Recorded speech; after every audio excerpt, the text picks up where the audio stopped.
بسم اللہ الرحمن الرحیم۔ میں آج پھر حاضر ہوں ایک نئی ویڈیو کے ساتھ۔ یقین جانیں شام کے وقت آپ کے گھر میں شیطان ہرگز داخل نہ ہو۔ میں نے ایسے گھر اجڑتے ہوئے دیکھے ہیں جن کے گھروں میں شام کے وقت شیطان داخل ہو جاتا ہے۔ یقین رکھیں اس بات کے اوپر کہ غروب آفتاب کے بعد شیطان پناہ گاہ ڈھونڈتے ہیں، کہیں پر بھی جانے کی کوشش کرتے ہیں۔ نبی مکرم صلی اللہ علیہ وآلہ وسلم کی حدیث مبارک کے کم و بیش الفاظ ہیں کہ شام کے وقت اپنے گھروں کے دروازے بند کر لیا کرو تاکہ شیطان گھروں میں نہ داخل ہو سکے۔ یاد رکھیں جن گھروں میں شام کے وقت شیطان داخل ہو جاتا ہے وہ گھر اجڑ جاتے ہیں، بکھر جاتے ہیں، حتیٰ کہ آپس میں ایک دوسرے کی شکلیں برے لگنے لگتی ہیں۔ میں نے کتنے ایسے کیس ڈیل کرے ہیں جن کے گھروں میں اتنے اختلافات تھے کہ ہر بندہ دوسرے بندے کا خونی دشمن بنا ہوا تھا۔ گھر سے برکت اڑ گئی تھی، گھر میں سے کھانوں میں سے ذائقہ اڑ گیا تھا، اس کے علاوہ بے شمار تر تنگی کے اندر آ گئے تھے، اور ہر کچھ نہ کچھ وقت بعد ان کے ساتھ کوئی نہ کوئی مسئلہ پیش آ جایا کرتا تھا۔ اس کی وجہ یہ تھی کہ شام کے وقت جس گھر میں شیاطین داخل ہو جاتے ہیں اس گھر کا کچھ نہیں بنتا، وہ گھر بکھر کے رہ جاتا ہے۔ اس سے بہتر ہے کہ نبی کریم صلی اللہ علیہ وآلہ وسلم کی حدیث مبارک پہ عمل ضرور کریں۔ وہ آج میں بتاتا ہوں کیسے۔ نبی مکرم صلی اللہ علیہ وآلہ وسلم نے فرمایا رات کو دروازے بند کر دیا کرو تاکہ شیطان گھر میں داخل نہ ہو سکے، اور دروازہ بند کرتے وقت یاد رکھیں بسم اللہ ضرور پڑھا کریں۔ جس بھی چیز کے اوپر بسم اللہ پڑھی جاتی ہے اس چیز کو ہاتھ شیطان نہیں لگا سکتا۔ اور دوسری چیز یاد رکھیں کہ گھر میں جتنے بھی کھلے برتن ہوں ان کو رات کے وقت ضرور ڈھانپ دیا کریں، بلا وجہ کھلا نہیں چھوڑا کریں، اور جو برتن سیدھے رکھے ہوں ان کے اوپر ڈھکنا نہ ہو ان کو الٹا کر کے رکھ دیا کریں، ان کو کھلا مت چھوڑا کریں سیدھا کر کے۔ اور اگر کسی چیز کو ڈھانپنے کے لیے کچھ نہ ملے تو اس کے اوپر صرف ایک لکڑی کا یہ پیس یا کوئی بھی چمچہ وغیرہ بھی رکھ سکتے ہیں بسم اللہ پڑھ کے، انشاءاللہ اس کو بھی شیاطین ہاتھ نہیں لگا سکیں گے۔ کھانوں کو کھلا رکھنے سے یا برتن سیدھے رکھ کے کھلے چھوڑنے سے ہوتا یہ ہے کہ شیاطین اس کے اندر غلاظت کرتے ہیں، ان کی غلاظت کی وجہ سے جب اس کو آپ استعمال میں لیتے ہیں تو وہ آپ کے لیے بیماری کا باعث بن جاتے ہیں۔ اس لیے اکثر آئے دن کوئی نہ کوئی بیمار پڑتا ہی چلا جاتا ہے۔ تو بہتر یہ ہے کہ نبی کریم صلی اللہ علیہ وسلم کے قول مبارک پر عمل کریں۔ مشکیزہ ہو، کوئی بھی بھیڑ ہو، بکری ہو یا کوئی بھی چیز ہو، سب کی رسیاں باندھ دیں اور مشکیزوں کا منہ باندھ دیں۔ اگر بھیڑ بکری کوئی اگر آپ کے کسی بھی گھر کے باہر ایسا کوئی صحن ہے جہاں پہ کھلی پھرتی ہیں تو ان کی بھی رسیاں لے کے ان کو باندھ دیں، اور باندھتے وقت بھی بسم اللہ پڑھیں۔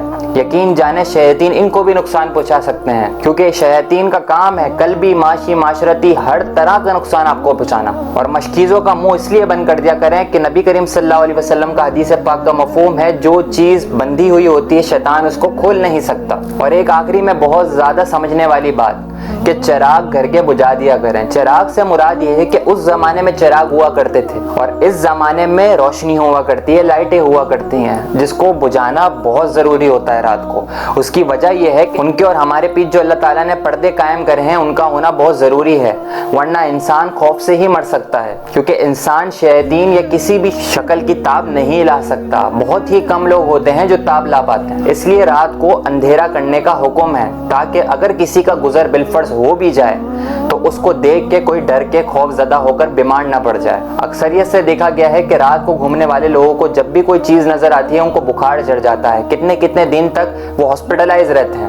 اس کی وجہ یہ ہے جو اللہ تعالیٰ نے قانون قائم کیا ہے اس کے دائرے میں رہ کے مسلمانوں کو چلنا ضروری ہے، اور نبی کریم صلی اللہ علیہ وسلم کے بتائے ہوئے راستے پہ چلنا ضروری ہے۔ جب آپ ان تمام چیزوں کا خیال رکھیں گے تو یقین جانیں شیطان نہ دیواریں پھلانگ سکتا ہے، شیطان نہ آپ کے دروازے کھول سکتا ہے، شیطان نہ آپ کی ڈھکی ہوئی چیزوں کے ڈھکن ہٹا سکتا ہے، اور شیطان نہ کسی بھی بندھی ہوئی چیز کا تسمہ کھول سکتا ہے۔ اس طرح آپ کو تمام تر چیزوں سے محفوظ ہو جائیں گے۔ انشاءاللہ جب شیطان آپ کے گھروں میں شامل نہیں ہوگا، نہیں آئے گا، نہیں گھسے گا تو آپ کا گھر بھی خوش ہوگا، گہوارہ ہوگا اور برکتوں کا نزول ہوگا۔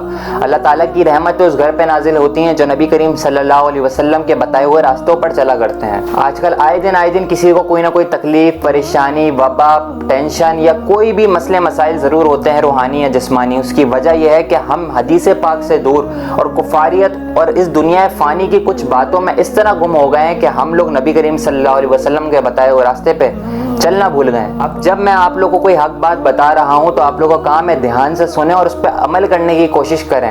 انسان کے ہاتھ پیر تو نہیں بندے کوشش تو کر ہی سکتا ہے۔ میرے علم سے کال سے فیل سے جو کچھ بھی ہو سکتا ہے میں آپ لوگوں تک پہنچانے کی کوشش کرتا ہوں، لیکن اب آپ لوگوں کا کام ہے ان باتوں کو دوسروں تک پہنچانا تاکہ اور بھی لوگوں کا بھلا ہو سکے۔ جتنا میں مطالعہ کرتا ہوں، پڑھتا ہوں، اس بارے میں آگے پیش کرنے کی کوشش کرتا ہوں تاکہ لوگوں کا گھر بیٹھے فائدہ ہو سکے۔ میرا آپ لوگ وظائف اٹھا کے دیکھیں، کہیں پر بھی میں یہ نہیں کہتا کہ آٹے کے اندر سکے ڈال کے آپ مچھلیوں کو کھلا دو، یہ کوئی عمل نہیں میں اس طرح کے بتاتا۔ ہمیشہ حق بات آپ لوگوں تک پہنچانے کی کوشش کرتا ہوں قرآن و حدیث کے ریفرنس کے ساتھ، اور جن چیزوں میں حدیث پاک کا ریفرنس نہیں ہوتا اس کا مطلب وہ نہیں کہ وہ جائز نہیں ہے، وہ یقیناً بزرگان دین کے قول سے منسوب ضرور ہوتی ہیں، تاکہ ہر بندے کا، ہر میرے ایک مریض کا اور میرے تمام تر روحانی بھائیوں بہنوں کا بھلا ہو سکے۔